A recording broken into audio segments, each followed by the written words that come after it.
한 주간 발생했던 뉴스를 재정리해보는 시간입니다. 지난 한 주 동안 주요 이슈는 뭐가 있었는지 이상원 뉴스민 기자를 통해서 이야기 나눠보겠습니다. 화상 연결돼 있습니다. 안녕하십니까? 네, 안녕하십니까. 뉴스민 이상원 기자입니다.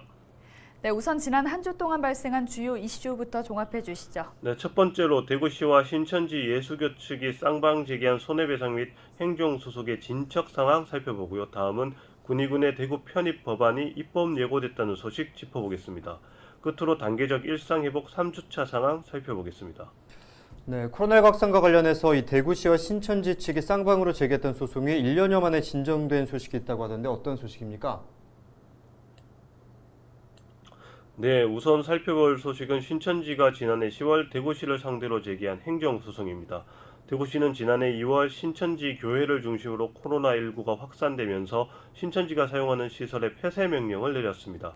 폐쇄된 시설은 신천지가 임대하거나 매입해 사용하는 신곳이었는데 11월 현재 임대계약 만료 등으로 더 이상 신천지 측이 사용하지 않는 시설을 제외하고 8곳이 폐쇄 상태입니다. 신천지는 대구시의 폐쇄 명령을 무효로 해달라며 소송을 제기했는데 지난 15일 재판부가 조정 공고를 내렸습니다.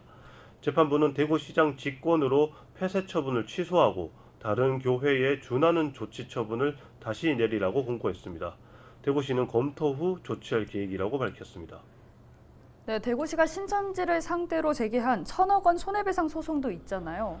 네, 대구시는 지난해 6월 신천지 대구 교인들의 집단 감염으로 대구에서 코로나19 확진자가 급증했고 이로 인한 사회적 비용 지출이 컸다면서 1,000억 원 손해배상 소송을 제기했습니다. 이후 1년 5개월 동안 재판 기일 한 번 잡히지 않고 진척이 없었는데 최근 재판부가 내년 1월로 첫 재판 기일을 예정했습니다.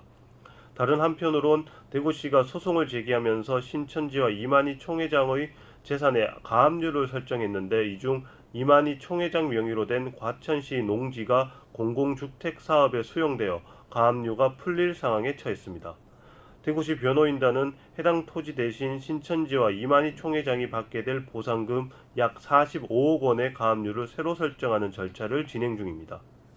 네, 다음으로는 행정안전부가 경북 군의군을 대구로 편입하는 방안을 입법 예고했다고요?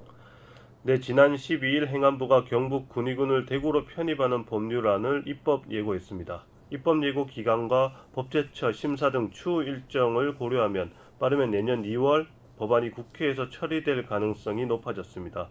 행안부는 군의군 대구 편입이 성공적인 통합신공항 건설을 위함이라고 목적을 밝히면서 내년 5월 1일부터 군의군을 대구시 군의군으로 하도록 했습니다. 법안이 무리 없이 통과되면 내년 지방선거에선 경상북도 군의군수가 아니라 대구시 군의군수를 뽑게 됩니다. 행안부는 법안이 통과되더라도 내년 말까지는 기존 조례와 규칙 등을 적용하며 정비 기간을 갖도록 했습니다. 네, 끝으로 지난 1일부터 시작된 단계적 일상 회복이 3주차를 지났는데요. 대구와 경북 상황 좀 어떻습니까? 네, 대구와 경북은 단계적 일상회복 돌입 후 확진자가 큰 폭으로 증가한 수도권이나 부산처럼 확진자 증가가 심각한 수준은 아닙니다.